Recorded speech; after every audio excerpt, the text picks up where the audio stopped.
7:15 de la mañana, tiempo de recibir al asambleísta Mae Montaño. Vamos a hablar de la ley de extinción de dominio. Asambleísta Montaño, buenos días. Desde el foro principal de Televicentro, le saluda Roberto Álvarez Vandenberg. Un placer verle y saludarle, asambleísta.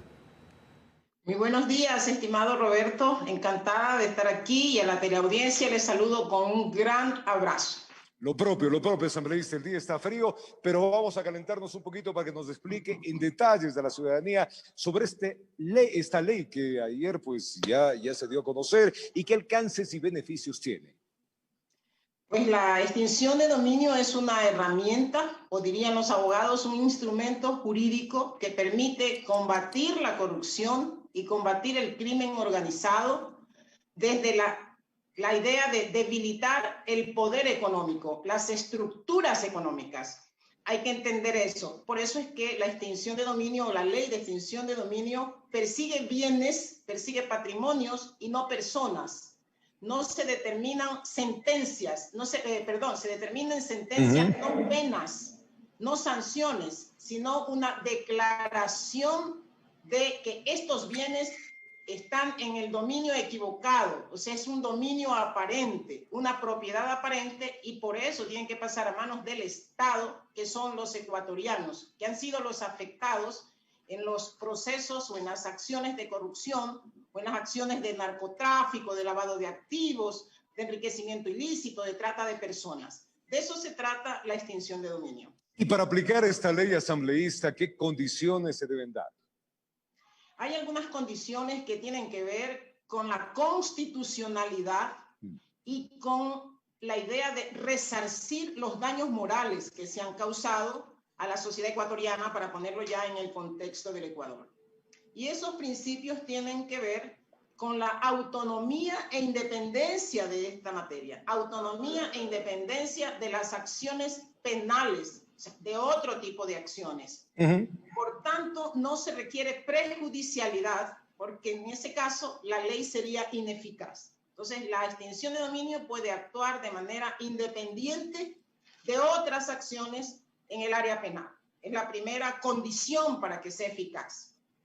Esta es la primera vez que se expide este tipo de normativa en el país. Se introduce este ordenamiento.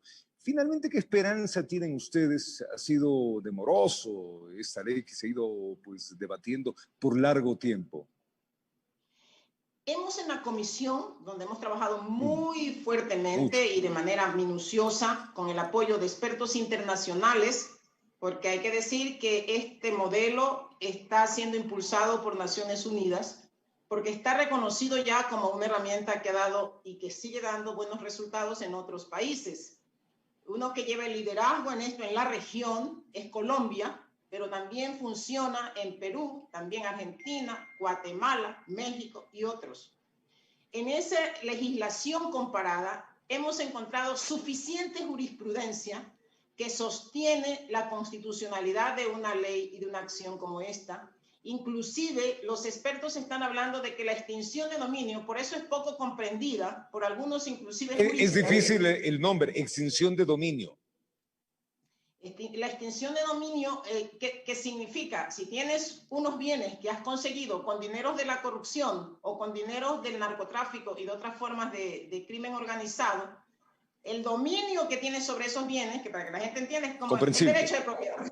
¿Sí? El dominio es aparente, no se ha consolidado jurídicamente, porque la Constitución nunca puede garantizar a alguien que le robó al pueblo ecuatoriano, que afectó al pueblo ecuatoriano, un derecho. O sea, es una cosa de lógica jurídica y de justicia. O sea, estamos en un estado de derechos y justicia. O sea, ¿qué derecho le puedes dar a alguien que causó un grave daño a la sociedad ecuatoriana? Hablando de lo más reciente, robándose la plata de los hospitales, de la salud, afectando la salud, robándole hasta los muertos. O sea, esto ya no tiene perdón. ¿Puede el Estado de Derecho reconocerle un derecho de propiedad sobre los bienes adquiridos con ese dinero? No. ¿Es justo que estas personas sigan disfrutando de estos bienes?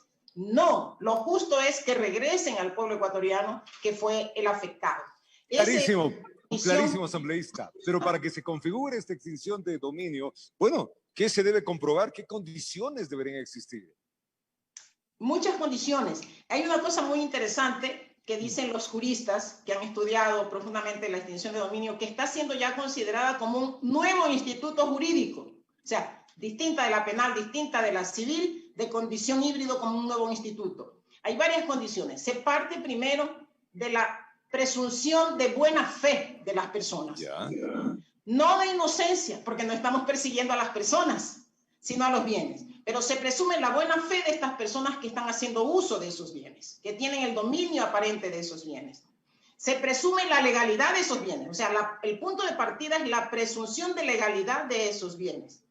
Entonces, a partir de esas presunciones de buena fe, de la legalidad, del valor de ese negocio jurídico, la Fiscalía, a través de su proceso de investigación, tiene que cargarse de pruebas suficientes para probar lo contrario.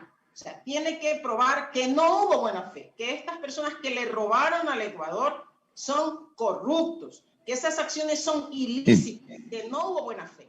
Tiene que probar que todo el negocio jurídico, que son las acciones realizadas a partir del origen de esos bienes, no se han consolidado jurídicamente, porque su origen fue ilícito. Entonces, los bienes no tienen legalidad, tienen ilicitud, y eso se prueba y eso se acumulan, esas pruebas, en el proceso de investigación, que es la primera etapa, y que luego el juez tendrá que evaluar todas esas pruebas, le va a dar la posibilidad a la persona afectada, que es el que está haciendo uso del dominio de ese bien, la posibilidad también de contradecir, pues.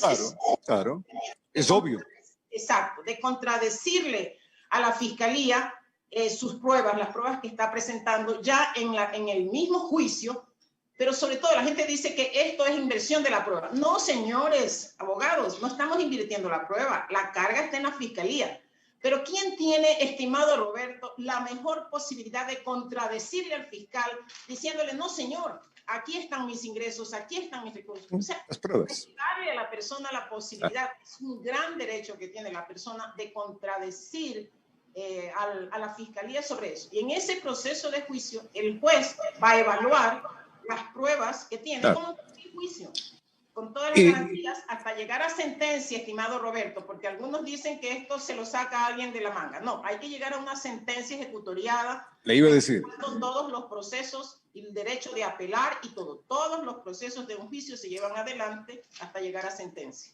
¿Qué dice la norma asambleísta? Y hablemos de los casos más recientes, los más bullados, más hablados, los de corrupción y delincuencia organizada. ¿Y ahí se aplica igual? ¿Hay cambios? Ahí se aplica igual, en los hechos conocidos y en los desconocidos. Y en aquellos que están en proceso y que no han podido llegar a la acción penal porque esos delitos no se pueden juzgar en ausencia. Ejemplo, la familia Pollitt y su hijo, por ejemplo. Ok, válido. Exactamente. Pero déjeme decirle qué es lo que quieren algunos. Hay dos principios básicos fundamentales que sostienen la extinción de dominio. Sin esos principios no tiene dientes la ley. Y es la retrospectividad y la imprescriptibilidad, que tienen su base en el hecho de que no hay tiempo para lavar los activos. O sea, no le podemos decir al ladrón, al corrupto, al criminal, que tiene 5 años para lavar lo que se ha robado, que tiene 10 años para lavar lo que se ha robado. Eso no puede ser. Entonces, el principio es, si hace 10 años, hace 5 años, o en los años que sea, conseguiste mansiones, autos de alta gama, robándole a los ecuatorianos, ese origen de los bienes sigue siendo ilícito hoy. Y lo que pretenden algunos es que no haya retrospectividad. O sea, que la ley no se aplique a bienes que fueron adquiridos antes de la vigencia de la ley. O sea, no vamos a recuperar no, pues, no tiene objeto. ¿Qué dice la ley asambleísta? Y me voy a poner en el lado del abogado del diablo, ahorita que estamos hablando de abogados, ¿no? Y los paraísos fiscales, y la plata que está en esos paraísos, ¿cómo hacemos? Todo lo que sea generado a través de acciones ilícitas. Por ejemplo, si hay bancos que han utilizado sus mecanismos, ¿no? Partiendo de la presunción de buena fe, vuelvo a insistir, ¿no? Partiendo de la presunción de buena fe. Pero si se descubre que de mala fe, a propósito, de manera intencional, un banco, una entidad financiera, ha lavado dinero, ha lavado activos, ha permitido que estos recursos ilícitos hay que partir de la ilicitud, que estos recursos ilícitos estén en paraísos fiscales o en cualquier lugar, la extinción de dominio o la acción o la ley sí tiene la posibilidad de investigarlos donde estén y de seguir a partir de convenios internacionales y de acuerdos, muchos de los cuales ya están firmados por el Ecuador. Entonces el Ecuador, en eso ha sido experto y ágil. Ha firmado muchos de los acuerdos y convenciones que tienen que ver con la lucha del crimen organizado y con la lucha contra la corrupción. Pero no tenemos la herramienta para actuar, que ya la tienen otros países de la región. Por eso es que las altas autoridades de la justicia, la fiscal, la presidenta de la Corte Nacional de Justicia y la presidenta del Consejo de la Judicatura, dicen que esta es una herramienta indispensable. Y por tanto, si es indispensable, es urgente. Sin duda. Es indispensable para combatir estos crímenes. A ver, asambleísta, nos ha dado rápidamente, yo creo que la audiencia pues ha entendido claramente que esto es para luchar contra la corrupción. O sea, entender que si un ciudadano se ha enriquecido ilícitamente, ha sido condenado, vamos a ponerlo, por 15 millones que tiene que devolver al Estado, pero normalmente nunca los tienen. Ahora tiene que devolverlo en bienes. Aquí hay que diferenciar esto. En la acción penal se determina una pena. La primera pena, la más grande, es limitar la libertad, ¿no es cierto? Correcto. Porque eres un delincuente, entonces se convierte eso en una pena. Entonces tienes privación de libertad. Y como pena accesoria, hay dos. Puede haber el comiso de bienes que intervinieron de manera directa en la ejecución de ese delito. O sea, entiéndase bien, esa es en la acción penal. Bienes, por ejemplo, a un narcotraficante se encuentra que tenían avionetas, laboratorios directamente vinculados con ese negocio, van a ser comisados penalmente a través de ese juicio. Y como sentencia accesoria, ahora se acostumbra a determinar una sanción económica para resarcir. Ese es otro proceso. Eso no es extinción de dominio. Es una sanción económica que para hacerla efectiva, la Procuraduría, como representante del Estado, incauta bienes, lo que está haciendo, ¿no? Incauta bienes para hacerlos efectivos y resarcir. A veces no encuentra, como en el caso de Glass, hasta ahora no han encontrado ningún bien, hasta ahora no conozco, que hayan sido incautados para resarcir en el monto que la sanción que estableció la Corte en sentencia. Es distinto. La extinción de dominio busca no solamente bienes que estén ligados directamente con esas acciones ilícitas. Por ejemplo, el narcotraficante que fue sentenciado a 10 años o lo que sea de sentencia, tiene empresas, tiene sociedades para lavar esos activos, tienen negocios en el país, fuera del país, porque generalmente son redes internacionales que no han sido consideradas en el comiso penal, pero que sí son fuente de ese negocio ilícito. Los puede perseguir y los perseguirá la acción de extinción de dominio. Por eso es más eficaz, por eso es complementaria a la acción penal que no alcanza a tocar el poder económico de estos corruptos ni del crimen organizado. Clarísimo, asambleísta Mae Montaño. Vamos a finalizar con algo que también nos preocupa como ciudadanos. Bueno, todo bien, con la ley de extinción de dominio se ha explicado claramente la confiscación, todo lo que se va a hacer. ¿Quién y cómo se va a manejar? Es el Estado el que va a manejar, pero ¿de qué manera se van a manejar estos bienes? ¿No va a pasar de lo que sucede mucho ahora, que los bienes se deterioran o se quedan ahí? Solamente permítame, Roberto, con toda la delicadeza, por favor, decirle que no utilizamos en la extinción de dominio el tema confiscación, porque la confiscación es algo ilegal, es algo arbitrario. En Venezuela, por ejemplo, se confiscaron bienes. Es cuando un gobierno autoritario dice... Es distinto, totalmente de acuerdo. Pero son bienes lícitos. Entonces hay que decir a los... Aquí hablamos de los ilícitos. Exacto. Los que se ha comprobado, pues que fueron comprados con dinero mal habido. Exacto, o que están siendo utilizados para esos fines. Ahora, eso mismo, vamos, esos bienes mal habidos los va a administrar el Estado, ¿de qué manera y forma? Y los tiene que administrar el Estado y por eso definimos que en este momento cuando se desmanteló aquella que había y que por supuesto también estaba muy cuestionada, porque en el Ecuador la corrupción se come todo, la antigua inmobiliar ha dejado una parte de su esqueleto dependiendo del Ejecutivo, que es una secretaría que está hecho cargo de esos bienes que están muy mal administrados. Estamos determinando en la ley, porque hay que determinar, y así pasa en otros países, un ente de administración de estos bienes, un servicio de administración especial de estos bienes, y estamos definiendo algunas condiciones, desde un consejo que va a poner las políticas, las directrices, en donde tienen que estar representados los organismos de control y de justicia para estos temas, y donde establecemos algunos mecanismos también para que rindan cuentas permanentemente.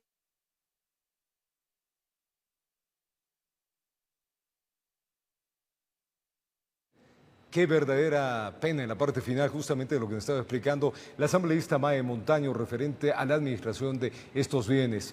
Vamos a hacer ya una pausa, agradecerle muchísimo a la asambleísta. Asambleísta, se nos fue por ahí, yo le veo a usted, pero está, yo le veo acá en mi monitor. Asambleísta, agradecerle muchísimo, permítame mandarle un abrazo grande, se nos fue en la imagen de acá, pero muy clara su intervención, muy claro para todos. Tiempo de pausa, nosotros ya venimos, no se vayan.